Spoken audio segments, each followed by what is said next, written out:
getting ready, and you have 12 people stuffed in a tiny little aisle. So I always got up early and got everything done before everybody else was up. And those 12 people, are they do the same job as you, or they might? It started out they called barrel birthing. They had people from every job spread out all over the place in case something happened. You still had the people to... You're not losing a whole department. Yeah, okay. And then the second deployment they changed it over, and everybody I worked with was together. Okay. So which one was better? I liked it with the battle birthing because you had more people from all over, and you weren't stuck with the same people. Yeah. Even when you were done working. Yeah.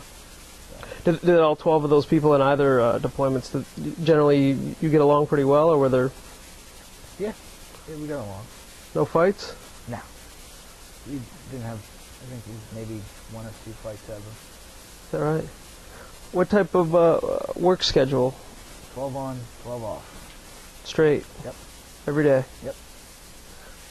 Did you get used to it, or? Yeah, you get used to it. But then, well, you get used to it on the 6 months you're gone, but then when you come back, you got to adjust to regular working hours, like 6 to 3 or whatever it is, and then that's tough getting back or getting on to the 12 on, 12 off schedule. You got 12 hours off. What do you do? Go to bed. For 12 straight hours? You really don't have 12 straight hours off because you have to do cleaning, and you have other duties that you got to do, collateral duties, like they're required. You have to do like departmental and or command-wide, like the command assessment team. That was command-wide. They took surveys how to improve the quality of life on the ship, things like that. So you still have other things that you got to do. What were those surveys like? They were too focused, and you can't really change much. I mean, these people don't like people cursing, or they don't like these movies being played. Well, you can't make everybody happy. So I didn't get along with that for the most part. Was there a theater, or? No. Just 2 TVs on the mess decks. Okay. And, yeah, some spaces had their own TVs. And they had a closed circuit system, and they would play movies throughout the day, or put up, like, port briefs and things like that. What was your favorite leisure activity that the ship offered? I'd say the Steel Beach picnics, where we pulled out the grills and basically had a barbecue on the flight deck. That was a good time. And the swim calls, where the ship would pretty much come to a stop and we'd jump off and go for a swim. Swam in the South China Sea, and I swam over Challenger Deep, the deepest part of the ocean in the world. So that was interesting.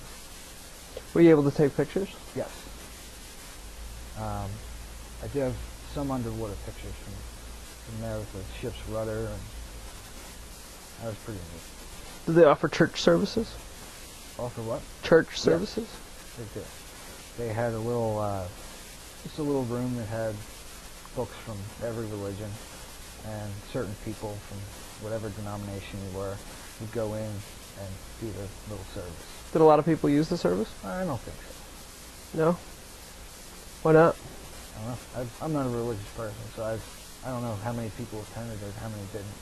Sure. I don't think too many people did. What was the split in terms of male-female? It's probably 2/3 male, 1/3 female. Was there issues between male and female relations, or anything like that? There was always a few. People getting caught doing this or doing that. And they would be disciplined. It's not allowed at all. Is that right? Or yeah, it's not allowed. And they'd be disciplined, but it wasn't too harsh. Okay. Now, how did the command structure work? Were you in a squad or a platoon? Division. Division. And what does that consist of? It can go from 50 people down to, I think we only had 12, 13 people. Okay. And you have you have a supervisor? Yeah, we have a division officer, and a chief, and then a first class, and then it breaks down from there. Okay. And for your first deployment, what was your rank? I was an E3 and then went to an E4. On the deployment? Yeah. And then you eventually became a E5, is that Yes. correct? And that what is that, the title of that? Petty Officer Second Class. Okay. So how does the promotion system work in the Navy? Tests, written tests, and then evaluations. That takes a big part into it. And then there's the percentages of, if there's too many people in the rate, the advancement rate's a lot lower. You can't go up as quickly. Ours was pretty easy to advance, but I personally ranked in the top 93rd percentile out of everyone that took the test for my rate. So. Okay. And that contributed to your promotion? Yeah. Now, would you got out as an E5 after 3 years of service? Is that considered fast, or? Yes, for the job, it's average. Okay. But yeah, I mean, a lot of people will spend 5-6 years and not make it to E5. And with that promotion, are you then responsible for seamen underneath you? Yes. How many were you in charge of? I was in charge of 1, 2, 3, 6 people. And then one of my collateral duties, I was in charge of 12 people. Okay. So the length of your deployments are 6 months at sea, right? Was there any port calls in your first deployment? Yes. First deployment, so everybody goes to Guam. We went to the Philippines, Hong Kong, Bahrain. I'm trying to think of the first deployment.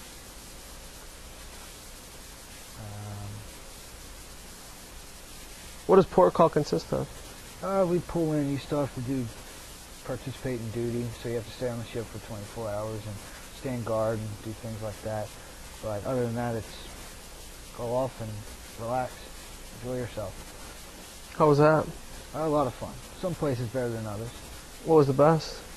I'd say either Hong Kong or Singapore. Why is that? Just a lot of fun. Yeah? What was the worst? The worst, Guam.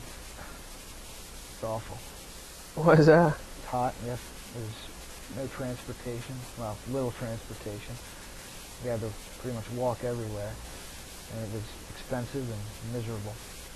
What was the most memorable thing you did on a port call? I would say one of the tours I took in Thailand, we hiked up to a waterfall.